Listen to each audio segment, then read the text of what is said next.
दिल्ली के अंदर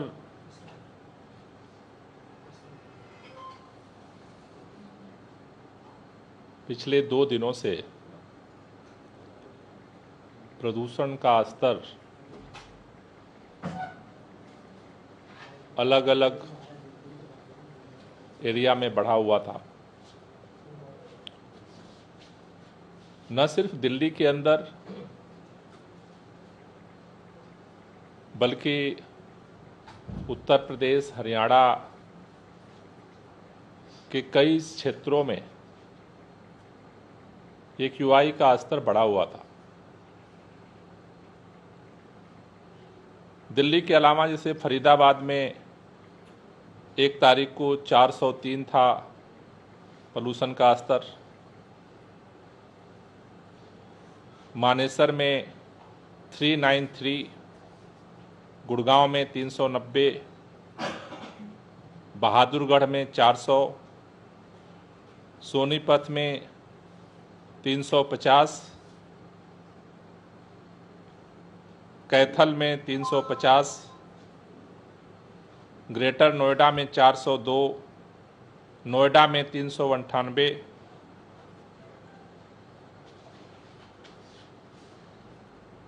गाजियाबाद में 381। ये जो AQI का स्तर कल जो बढ़ा था वो दिल्ली के अंदर भी था, उत्तर प्रदेश के अंदर भी था, हरियाणा के अंदर भी था। वैसे आज से विंड स्पीड बढ़ी है। अभी जो फारकास्ट हो रहा है कि 8 से 10 प्रति किलोमीटर हुई है, उसकी वजह से अभी जो AQI है वो वेरी पुअर कैटेगरी में दोबारा आ गया है। 313 AQI मापा जा रहा है।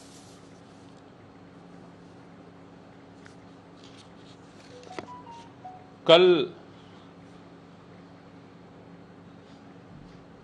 मैं एंटी डस्ट कैंपेन के तहत कई सारी साइटों पे जब निरीक्षण कर रहा था कि यहाँ पर COQM का जो ऑर्डर है कि इस समय कंस्ट्रक्शंस को बैन किया जाए, हमने टीमें बनाई हैं, वो टीमें भी निगरानी कर रही हैं, लेकिन क्या वो इम्प्लीमेंट हो रहा है या नहीं हो रहा है। कल मैं 2 साइट्स पे गया। एक साइट पर काम बंद था, दूसरी साइट जहां पर L&T के द्वारा कंस्ट्रक्शन के बंद किए काम को न सिर्फ चोरी छिपे चलाया जा रहा था, बल्कि ये आश्चर्य हुआ कि एक भी नॉर्म्स को वो फॉलो नहीं कर रहे। न तो वहाँ एंटी स्मॉग गन लगाया उन्होंने, जबकि ये तो बहुत पहले से ऑर्डर था। सारी मिट्टी जो है ऐसे खुले में पड़ी हुई थी, उसको ढका तक नहीं गया था। वहाँ पर जो कंस्ट्रक्शंस के बाहर जो टीन सेट से ढका जाता है, उसका भी वहाँ पर अभाव दिखा। बाद में पता चला कि वो भारतीय जनता पार्टी का कार्यालय बन रहा है। कल जब हमने इस पर कार्रवाई की तो भारतीय जनता पार्टी ने प्रेस कॉन्फ्रेंस की कि दिल्ली के अंदर अरविंद केजरीवाल, पंजाब और दिल्ली में आम आदमी पार्टी की सरकार है और अरविंद केजरीवाल पंजाब में पराली जलवा करके दिल्ली के लोगों की सांसों को घोट रहे।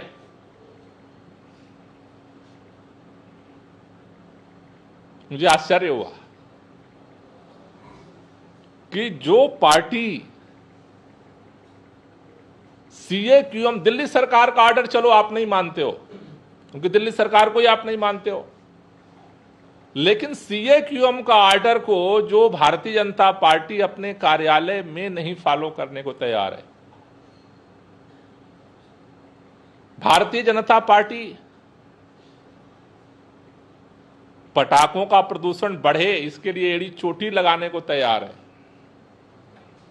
जो भारतीय जनता पार्टी दिल्ली के वाहनों का प्रदूषण कम करने के लिए रेड लाइट ऑन गाड़ी ऑफ कैंपेन को रुकवाने को तैयार है, वो भारतीय जनता पार्टी को दिल्ली के प्रदूषण की चिंता हो गई और अचानक पंजाब के किसानों को गाली देने लगे। हमने सुना है कि अभी चिट्ठी लिखी जा रही है कि किसानों पे एफआईआर करो।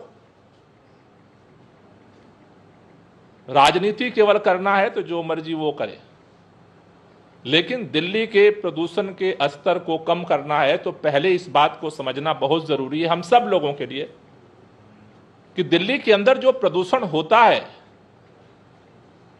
वो किन कारणों से होता है और उसका समाधान क्या हो सकता है। राजनीति अपने जगह पे है और समाधान अपने जगह पे है।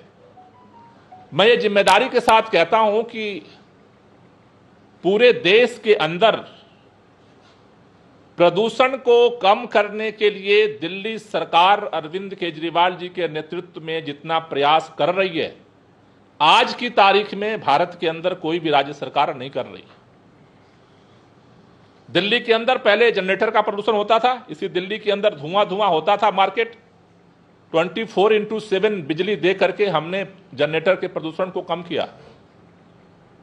दिल्ली के अंदर आज ई व्हीकल पॉलिसी ला करके जो इलेक्ट्रिक गाड़ियां आ रही हैं उससे दिल्ली के प्रदूषण को कम करने का अस्थायी समाधान लेकर के काम कर रहे हैं।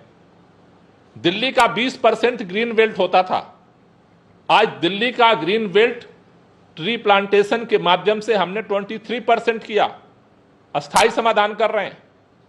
दिल्ली के अंदर हमने ट्री ट्रांसप्लांटेशन पॉलिसी लागू की जिससे कि यहां के ग्रीन बेल्ट को और डेवलपमेंट के दोनों को बैलेंस रखा जा सके। सीएक्यूएम ने सभी राज्यों को ऑर्डर दिया है, लेकिन दिल्ली अकेला राज्य है जिसने 100% पॉल्यूटेड फ्यूल पे चलने वाली इंडस्ट्री को पीएनजी में कन्वर्ट कर दिया है। दिल्ली अकेला राज्य है जो अपना विंटर एक्शन प्लान बना करके एंटी डस्ट कैंपेन चलाता है।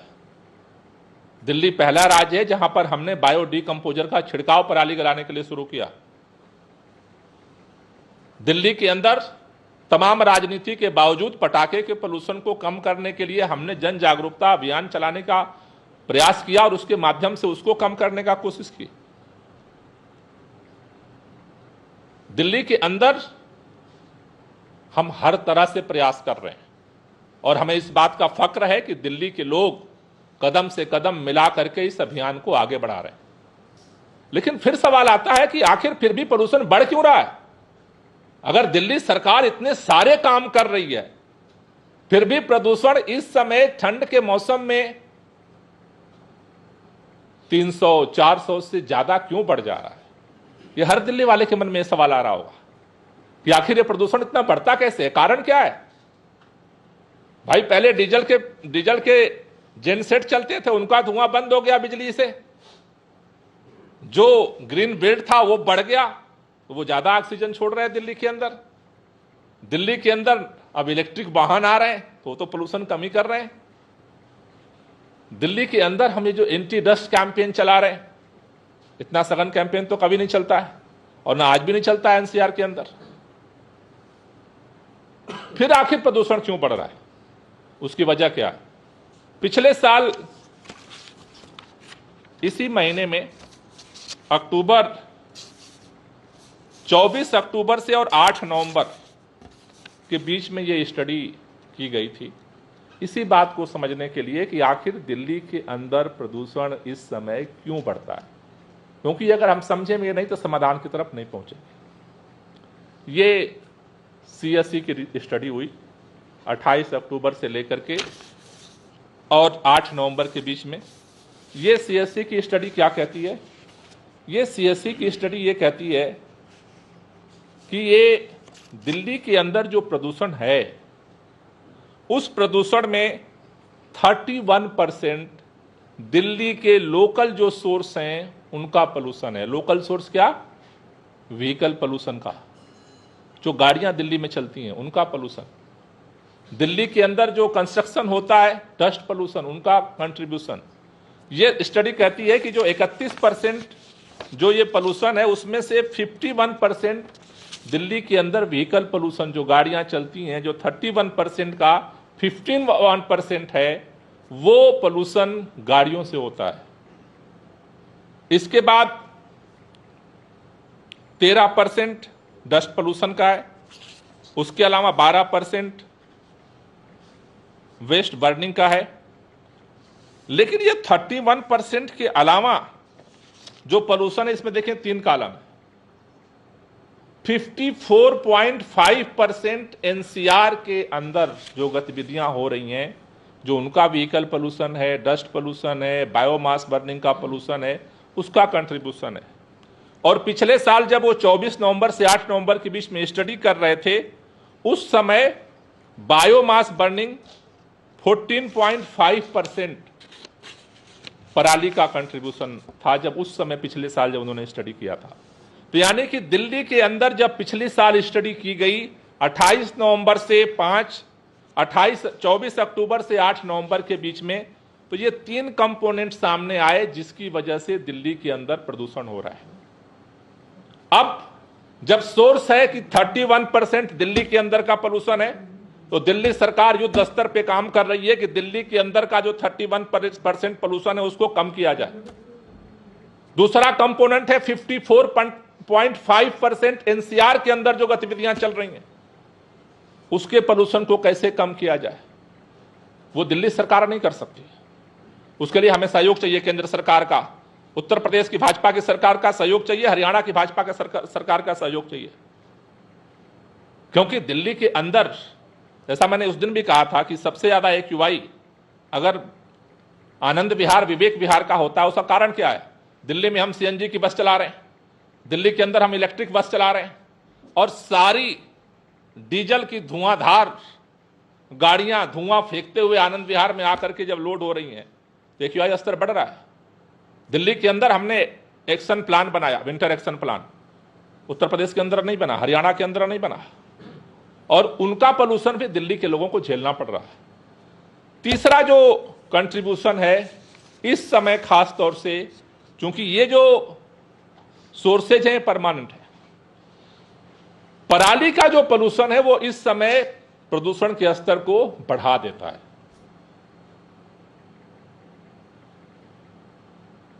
उत्तर प्रदेश के अंदर पराली जलती है, हरियाणा के अंदर पराली जलती है, लेकिन चूंकि सबसे ज्यादा धान की खेती पंजाब के अंदर होती है, 60 लाख एकड़ में पंजाब के अंदर खेती होती है।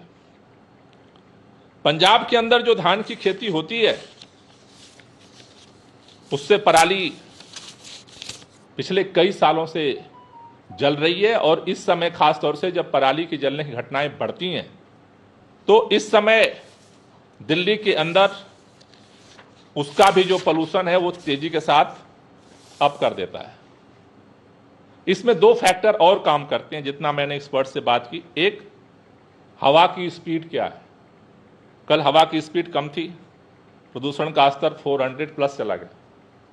आज हवा की स्पीड बढ़ी है, प्रदूषण का स्तर फिर वेरी पुअर कैटेगरी में अभी जो हमने लिया वो 313 हो गया।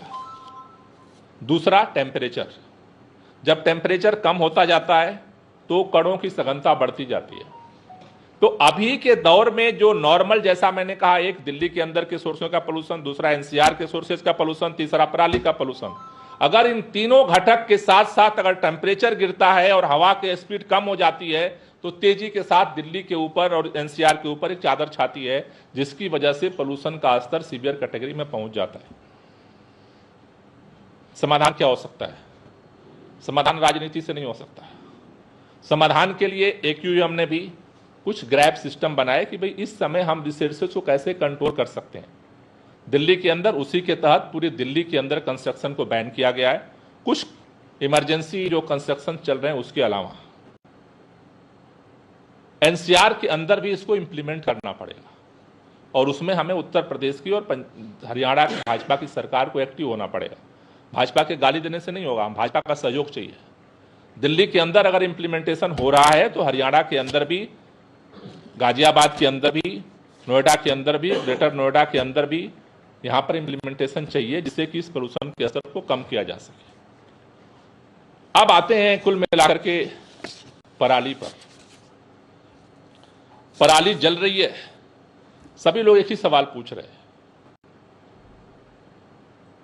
कि दिल्ली में आम आदमी पार्टी की सरकार है, पंजाब में भी आम आदमी पार्टी की सरकार है, अब पराली क्यों नहीं कम हो रही, अब पराली कब क्यों नहीं हो रही, अब पराली कम क्यों नहीं हो रही है।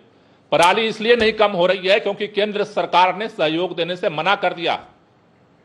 केंद्र सरकार सोचती है किसानों को गाली देकर के पराली कम हो सकती है। पराली कम करना है तो किसानों को सहयोग देना पड़ेगा। भारतीय जनता पार्टी की केंद्र सरकार के सामने पंजाब की सरकार ने 3 महीने पहले किसानों के साथ वहां बैठक की, क्योंकि ये सबको पता था कि पराली की समस्या आएगी। इसलिए पंजाब की आम आदमी पार्टी की सरकार ने वहां बैठक की। बैठक करने के बाद किसानों के साथ बैठक करके ये तय हुआ कि किसानों ने कहा हमें सब्सिडी नहीं चाहिए, हमें इंसेंटिव चाहिए। और उस किसानों के उस डिमांड के आधार पर पंजाब सरकार ने यह प्लान बनाया कि चूंकि ये समस्या सबकी है तो समाधान सभी मिलकर निकालेंगे, तभी इसका समाधान हो सकता है। दिल्ली के अंदर हम तूफानी गति से दिन रात काम कर रहे हैं, लेकिन उससे समाधान नहीं हो सकता, क्योंकि उसमें हरियाणा का भी सहयोग चाहिए, गाजियाबाद का भी हमें सहयोग चाहिए, हमें नोएडा का भी सहयोग चाहिए, हमें गुड़गांव का भी सहयोग चाहिए। हमने अभी तमाम जगह के आपको नाम गिनाए, बहादुरगढ़ का भी सहयोग चाहिए, क्योंकि वहां अगर प्रदूषण बढ़ेगा तो ऐसी कोई दीवार नहीं खड़ी हुई है कि जो हरियाणा के और यूपी के प्रदूषण को रोक देगा। ऐसी कोई दीवार नहीं खड़ी है कि पंजाब का जो प्रदूषण पराली का आ रहा है उसे रोक देगा। एयर सेट की समस्या मिल करके ही इसका समाधान हो सकता है। केंद्र सरकार ने धोखा दिया इसमें, और इसलिए धोखा दिया क्योंकि मुझे लगता है कि किसानों से वो नफरत करते हैं। क्योंकि जिस तरह से किसानों ने आंदोलन चलाया, अगर केंद्र सरकार ने सहयोग किया होता, 500 रुपए सहयोग देने के लिए तैयार थी पंजाब की सरकार। दिल्ली सरकार का तो कोई लेना देना नहीं होता दिल्ली सरकार, लेकिन दिल्ली के लोगों को भुगतना पड़ रहा है। इसलिए दिल्ली के मुख्यमंत्री अरविंद केजरीवाल ने निर्णय लिया कि 500 रुपए हम भी सहयोग करेंगे। केंद्र सरकार को सहयोग करने की जब बारी आई, केंद्र सरकार ने हाथ खड़ा कर लिया, केवल इस बात के लिए किसानों ने आंदोलन किया था, और आज बदनाम कर रहे हो किसानों को। अगर केंद्र सरकार ने अगर इंसेंटिव दिया होता, अगर पंजाब, दिल्ली और केंद्र सरकार मिलकर के अगर सही निर्णय लिए होते, तो आज पंजाब के अंदर पराली की घटनाएं इतनी नहीं होती, उसका समाधान की तरफ हम बढ़ चुके होते। इसलिए मेरा निवेदन है कि इस पराली की समस्या के लिए किसानों को भारतीय जनता पार्टी गालियां देना बंद करे।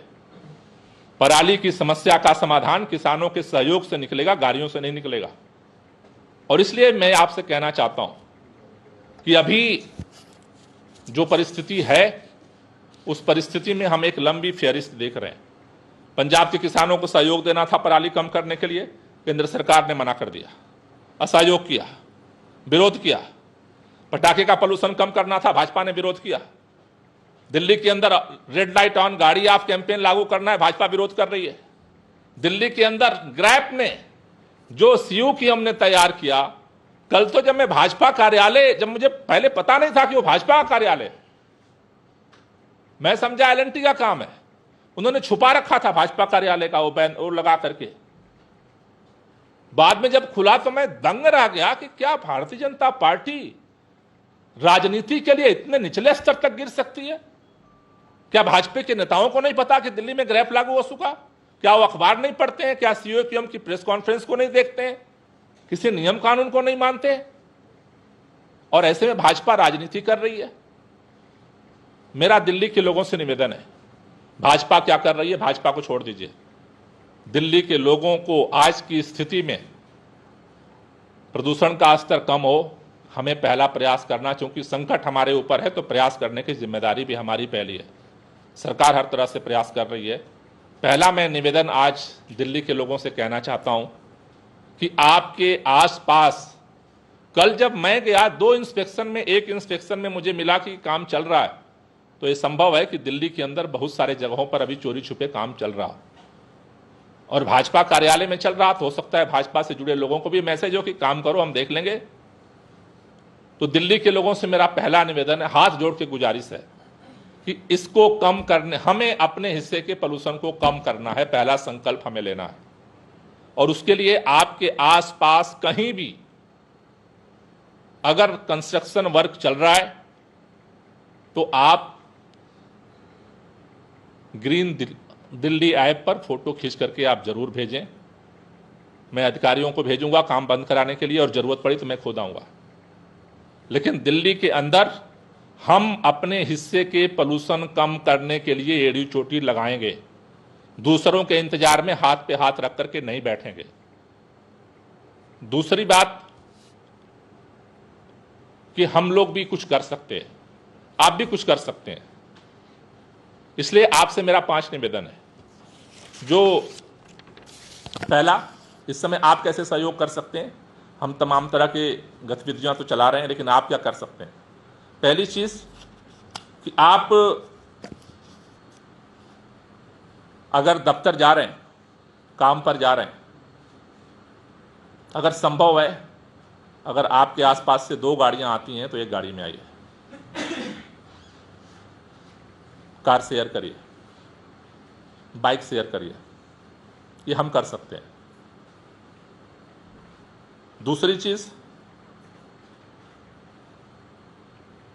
अगर संभव है तो वर्क फ्रॉम होम करिए, अपने घर से जितना काम हो सकता है अपने घर से करिए, बाहर गाड़ियों को मत निकालिए।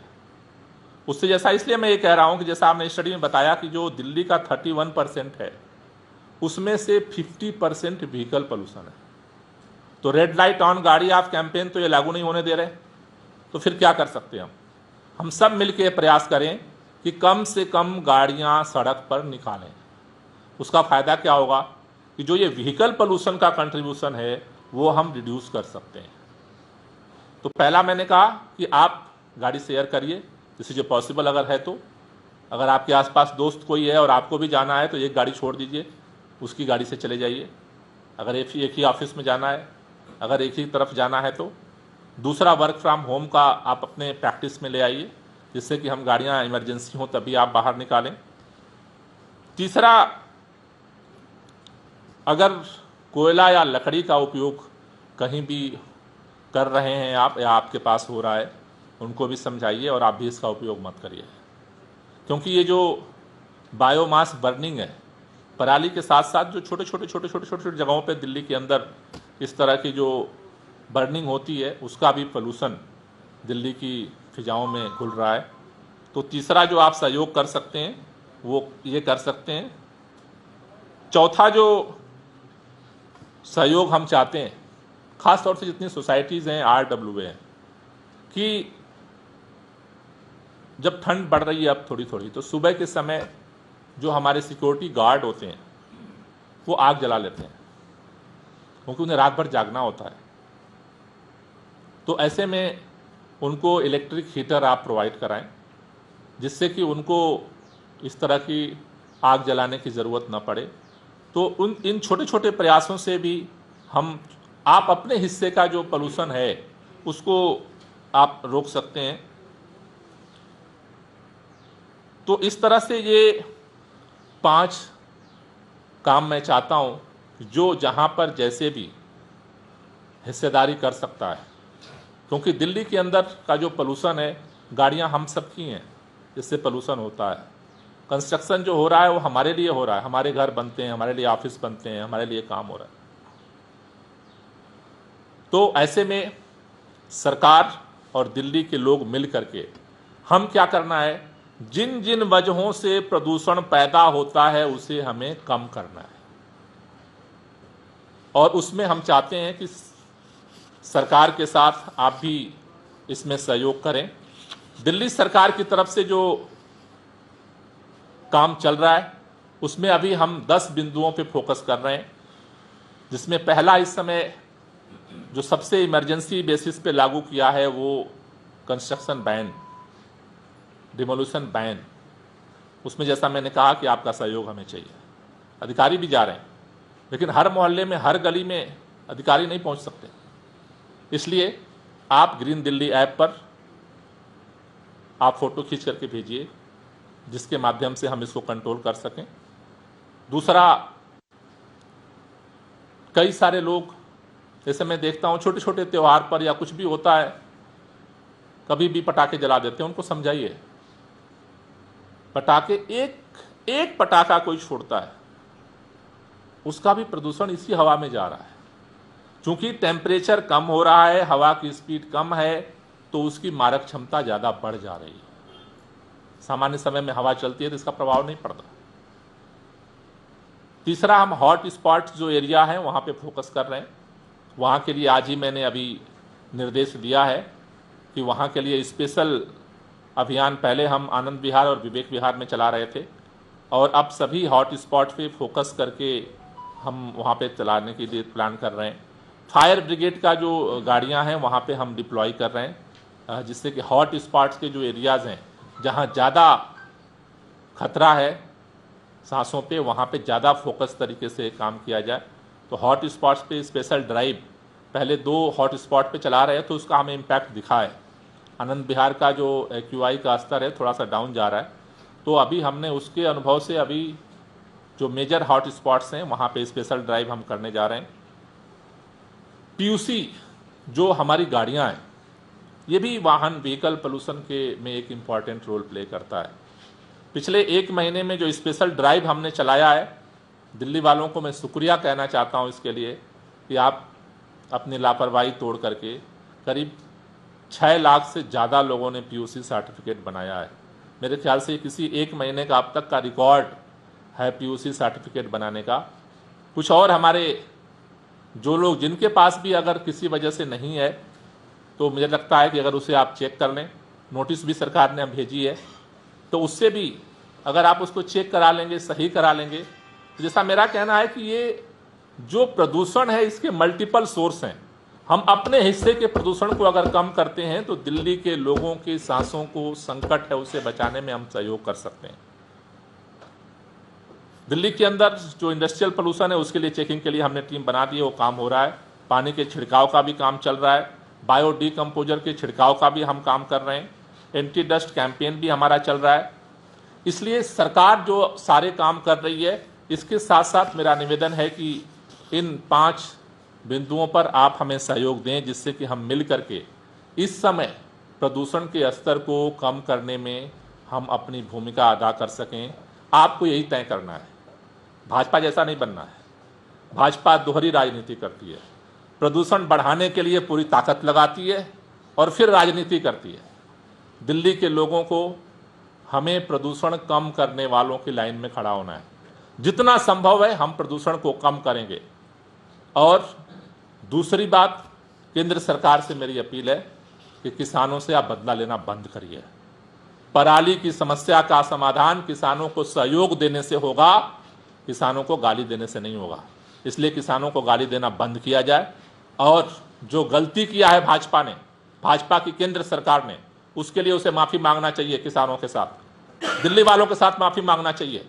आपकी वजह से आज पराली पंजाब के अंदर जल रही है।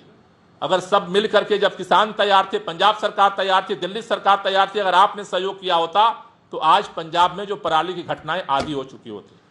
इसलिए भारतीय जनता पार्टी की सरकार को इसके लिए माफी मांगना चाहिए। पुराने आंदोलन का बदला मत लीजिए और लोगों को गुमराह मत करिए। अगर सहयोग कर सकते हैं तो सहयोग करिए।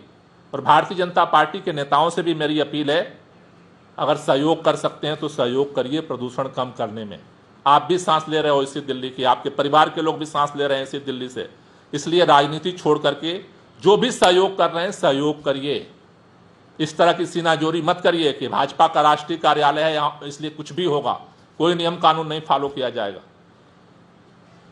आप सबसे मेरी गुजारिश है कि हम सब मिलकर के प्रयास करेंगे तो दिल्ली के हम अपने हिस्से के प्रदूषण को कम करेंगे। मैं पुनः उत्तर प्रदेश, हरियाणा की सरकारों से भी निवेदन करना चाहता हूं कि इन इलाकों में आप एक रीजनल स्पेशल टास्क फोर्स बनाइए, जिससे कि जो दिल्ली के आसपास में फरीदाबाद है, चाहे मानेसर है, गुड़गांव है, बहादुरगढ़ है, ये सारे हरियाणा राज्य के अंदर आते हैं। वहाँ प्रयास करना पड़ेगा, क्योंकि वहाँ अगर बढ़ेगा तो हम दिल्ली में कम भी कर रहे हैं, तभी तो वहाँ से तो आ रहा है। अगर गाजियाबाद में कम नहीं होगा, ग्रेटर नोएडा में कम नहीं होगा, नोएडा में कम नहीं होगा, यहाँ हम कम कर रहे हैं लेकिन उसका असर तो यहाँ भी आ रहा है। इसलिए मैं बार बार पहले दिन से यही बात कहता हूँ कि प्रदूषण की समस्या का समाधान एयर सेट के समाधान से होगा, और एयर सेट का समाधान संयुक्त रूप से प्लान करके होगा। उसके लिए केंद्र सरकार को आगे आना पड़ेगा। चुपचाप कमरे में बैठ जाने से नहीं होगा, या केवल अरविंद केजरीवाल को गालियां देने से नहीं होगा। साइंटिफिक रीजन है तो साइंटिफिक समाधान चाहिए, और समाधान के लिए सबको सहयोग करके संयुक्त कार्य योजना बनानी पड़ेगी। और मुझे लगता है कि जो अभी जो स्थितियां हैं उसमें हम मिल करके काम करेंगे तो हमें पहले से AQI के स्तर को कम करने में सहयोग मिलेगा। Thank you. कोई क्वेश्चन हो तो ले लीजिए। ये पूरा डेट एक बार कंफर्म कर दीजिए। आपने जो बताया कि CAC ने ये स्टडी की, CSE और इसमें आपने जो तारीख बताई सर वो एक बार कंफर्म कर दीजिए। ये पिछली बार 24 अक्टूबर से 8 नवंबर। सर कई दो सवाल हैं। पहला सवाल ये है कि जो आदेश दिल्ली बीजेपी के अध्यक्ष उन्होंने बोला कि स्कूल बंद कर दिए जाने चाहिए, बच्चे बीमार हो रहे हैं। दूसरा जो NCPCR है, जो बच्चों के अधिकार जो होती है, उसने भी कहा है कि नोटिस जारी कर रहे हो कि दिल्ली का पोल्यूशन बहुत ख़राब है और जहरीली हवाएं दिल्ली में चल रही है। इन दोनों पर सर देखिए, दिल्ली के अंदर या पूरे NCR के अंदर AQI का स्तर क्या होगा वो बीजेपी के कहने से नहीं तय होता है। इसको तय करने के लिए सुप्रीम कोर्ट ने केंद्र सरकार से commission for air quality management बनवाया, और उसको सुप्रीम कोर्ट ने पावर दिया हुआ है। तो commission for air quality management AQI का डेली मॉनिटरिंग कर रहा है, जिसमें इन सभी राज्यों के अधिकारी भी शामिल हैं। उस कमेटी में एक सब कमेटी बनी है, और उसके आधार पर पहले जो ग्राफ सिस्टम था उससे इस बार 3 डे एडवांस सिस्टम को इंप्लीमेंट किया जा रहा है। तो जैसे कि ये अनुमान था कि 1 तारीख को 400 से पार जाएगा, तो 3 दिन पहले ही ग्रैब का 3rd सिस्टम लागू हो गया, जिसमें कंस्ट्रक्शन बैन था। अभी आज का AQI का स्तर जो है वो तो डेली, जो गुप्ता जी से एक बार कहिए कि ये जो उनकी केंद्र सरकार का ये साइट है जिस पर डेली अपडेट आ रहा है, हर समय अपडेट आ रहा है, एक बार देख लें। ये दिल्ली सरकार नहीं जारी करती है, ये ministry of earth science government of India जारी करती है। उन्होंने कहा है कि 313 है। Commission for air quality management 24 घंटे इसको मॉनिटर कर रहा है। अगर ये 450 से पार जब AQI जाता है, यानी सीवियर प्लस कैटेगरी में जाएगा, तो फिर एयर 3 दिन पहले, जिस 3 दिन पहले अनुमान लगते ही उसमें ऑलरेडी पहले से ग्रैफ सिस्टम में जो है वो 4th फेज के सारी कैटेगरी तैयार की गई हैं। तो अगर उस दिशा में जाएगा तो उसके बाद वो कार्रवाई ऑलरेडी कर दी जाएगी।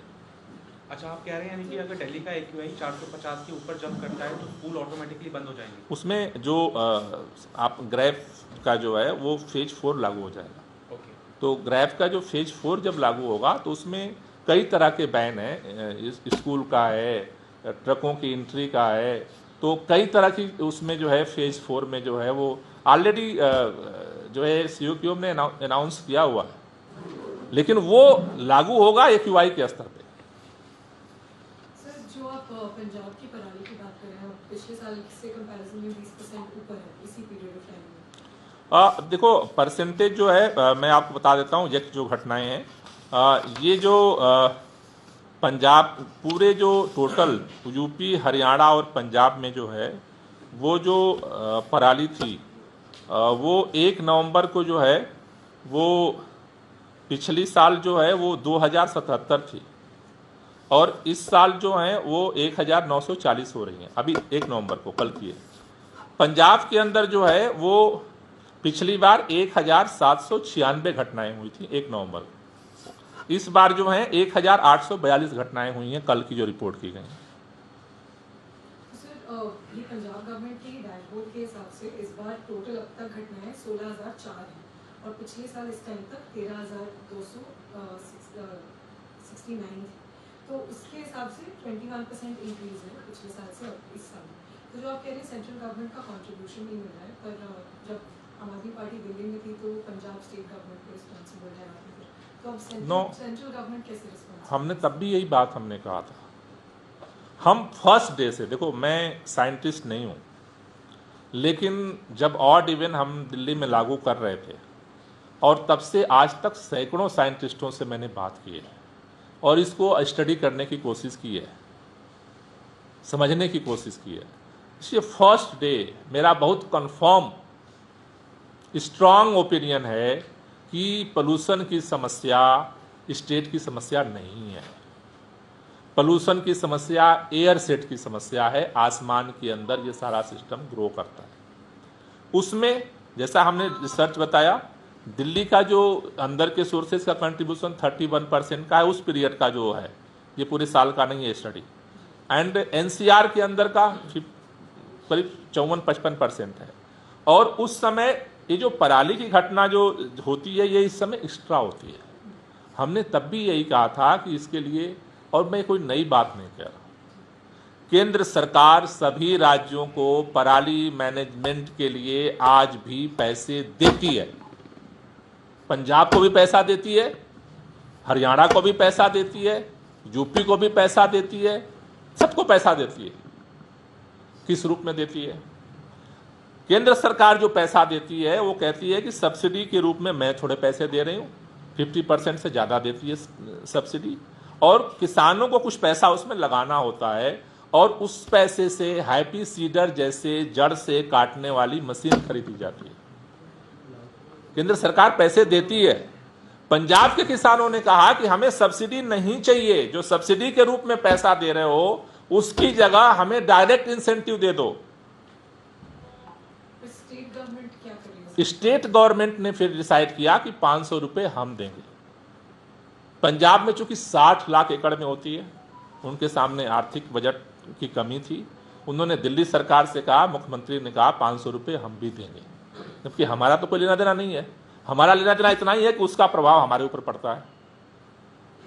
केंद्र सरकार जो सब्सिडी मशीनों पे पैसे दे रही है, अगर किसान कह रहा है कि डायरेक्ट इंसेंटिव दे दो तो हमें समाधान चाहिए, हमें जिद पे क्यों अड़े रहना है? कोई नई बात नहीं कही जा रही है। किसान इतना ही कह रहा है कि जो आप मशीन के लिए पैसे देते हो उसकी जगह आप हमें मॉनिटरिंग सपोर्ट दे दो। इसलिए पंजाब सरकार भी तैयार हुई, दिल्ली सरकार भी तैयार हुई। केंद्र सरकार को क्यों इतराज है? सिर्फ इसलिए कि किसानों ने आंदोलन किया था इसलिए हम बदला लेंगे, हम एक रुपए का सहयोग नहीं देंगे पंजाब के किसानों को। ये तो फेयर नहीं है। सर आज दिल्ली कांग्रेस के जो प्रेसिडेंट है उन्होंने भी कहीं दौरा किया और उनका कहना है कि जो आप सुपर साइट बना रहे हैं पोल्यूशन मैनेजमेंट के लिए, वहां पर काम अभी शुरू नहीं हुआ।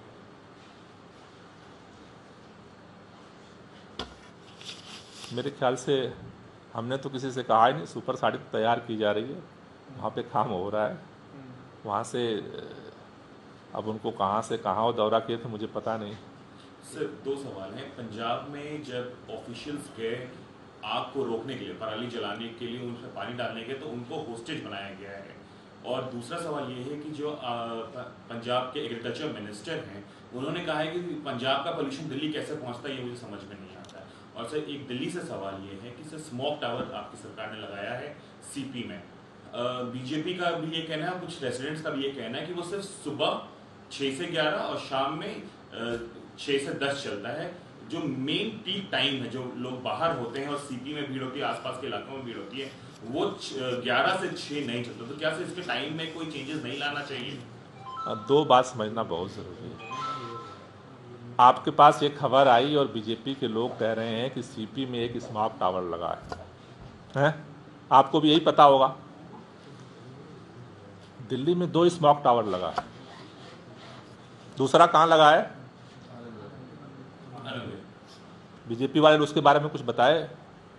सीपी का स्मॉग टावर इसलिए उनको रोजाना देखना है कि वो दिल्ली सरकार ने लगाया है। आनंद विहार में एक्यूआई जो है सबसे ज्यादा पहुंच गया, स्मॉग टावर का क्या हो रहा है नहीं, आप भी नहीं पूछोगे। किसी भी पत्रकार की हिम्मत नहीं है। कल भारतीय जनता पार्टी के राष्ट्रीय कार्यालय में सरेआम दबंगई के साथ काम हो रहा था और सबके आंख के सामने पकड़ा गया। किसी की सवाल पूछने की हिम्मत नहीं है। स्मार्ट टावर 2 लगे गए, सवाल सारे सीपी के स्मार्ट टावर से है। आनंद विहार का स्मार्ट टावर ही नहीं है, क्योंकि केंद्र सरकार ने लगाए। एक बार उसकी भी तो रिपोर्ट पूछ लो उनसे कि क्या हाल चाल है।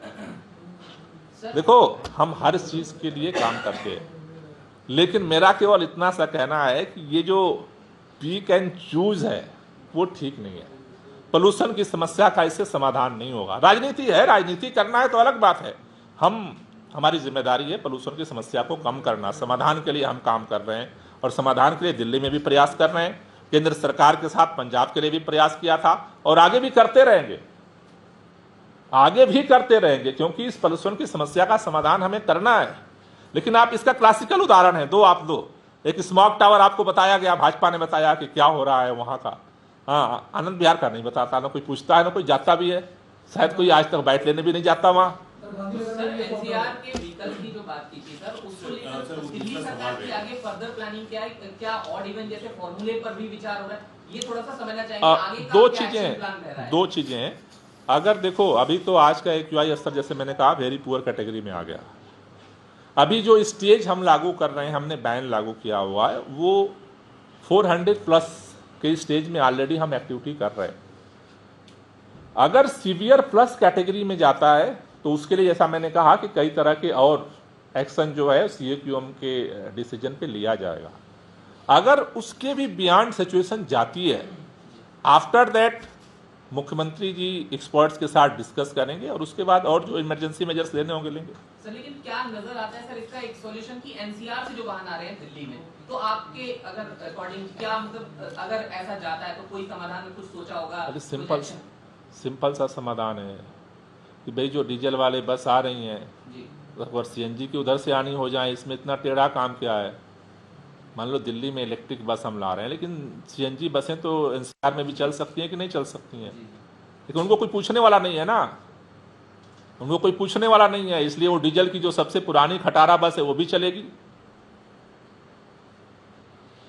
तो पोल्यूशन तो बढ़ेगा। सर, NCR में पॉल्यूशन को लेकर क्या राज्य सरकारों से बात हुई है कि इस तरीके से पॉल्यूशन? हाँ, बात केंद्रीय पर्यावरण मंत्री जी का मैं शुक्रगुजार हूँ कि बार बार चिट्ठी लिखने के बाद उन्होंने एक मीटिंग बुलाई थी, ऑनलाइन मीटिंग। सर, सीधा सवाल ये है कि क्या पराली सिर्फ बहाना है और MCD चुनाव निशाना है? नो, MCD चुनाव नहीं है।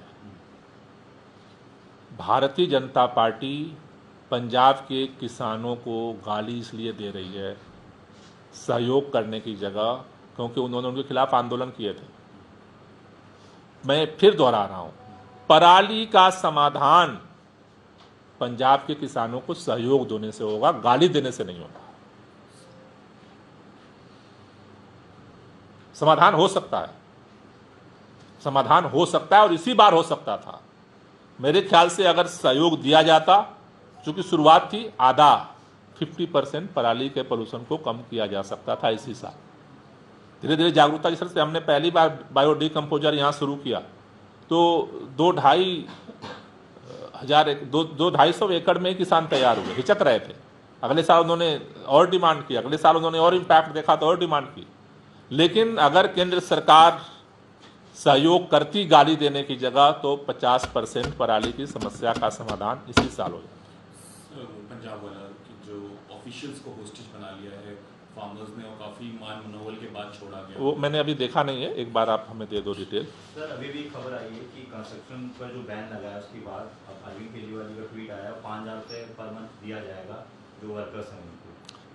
ये पिछली साल भी हम लोगों ने किया था कंस्ट्रक्शन, जब हमने बैन किया था तो जो कंस्ट्रक्शन वर्कर हैं उनके लिए जो है रोजी रोटी का संकट पैदा होता है। तो ये स्वागत योग्य कदम है कि जिससे कि चूँकि पोल्यूशन की समस्या की जो लड़ाई है उससे वर्कर्स को प्रभाव ना पड़े, तो इससे मुझे लगता है कि एक वर्कर को सहयोग मिलेगा। कितने वर्कर होंगे रजिस्टर्ड टैली में? वो एक बार डिटेल दे देंगे। Okay, thank you. कुछ और पूछना है? PUC का जो मैंडेटरी होना था अक्टूबर में, तो इसको डिले कर दिया गया। तो उसका क्या वजह है? क्या पोल्यूशन के टाइम पे उसको मैंडेटरी कैसे कर रहे हैं? नो, मैंडेटरी मीन्स अक्टूबर 25 को पीयूसी मैंडेटरी होने वाला था सर, फिर आपने कहा था कि वो अभी फिजिबल नहीं है, इसलिए अब हम नो, पेट्रोल पंप पे आप कह रहे हो या उसको हमने अभी वो किया, क्योंकि पेट्रोल पंप पे उसको इम्प्लीमेंट करने के लिए जो ओनर्स थे उन लोगों का ये था कि वहाँ लॉ एंड ऑर्डर सिचुएशन पैदा हो जाएगी सभी जगह पे, तो इसलिए। लेकिन हमने पीयूसी के खिलाफ अपने अभियान को सघन बनाया है। मैंने इसलिए कहा कि एक महीने के अंदर 6 लाख से ज़्यादा अब तक किसी महीने में नहीं बने हैं। तो अभियान हम लोगों का सारा जारी है, जगह जगह पे टीमें लगी हुई हैं, कैंपेन हमारा जारी है। लेकिन पर्टिकुलर उस प्लेस पे जो लॉ एंड ऑर्डर सिचुएशंस थी उसलिए उसको वो किया गया है। अभियान को तो हम पूरी ताकत के साथ चला रहे हैं। तो वो मैंडेटरी अभी नहीं होगा पेट्रोल पंप्स पे? वो तो नहीं है, मतलब आगे भी अभी फ्यूचर में नहीं होगा? नहीं, जब होगा तो लागू होगा तभी तो होगा, अभी तो नहीं है। अभी मैंडेटरी पीयूसी बनाना है। सर, दिल्ली वालों के लिए अगर इस सीजन की मैं बात करूं प्रदूषण को देखते हुए, तो क्या सिर्फ हवा चलने के भरोसे पे हैं? नहीं, दो इस समय स्थिति है। हवा चलना न चलना तो आपके हाथ में है ही नहीं। मैंने कहा कि इस समय क्या हो सकता है, सरकार पूरा काम कैसे कर रही है, जो पूरा ग्रैब सिस्टम जो काम कर रहा है किस सिद्धांत पे काम कर रहा है, सोर्स रिड्यूस मैनेजमेंट सिस्टम।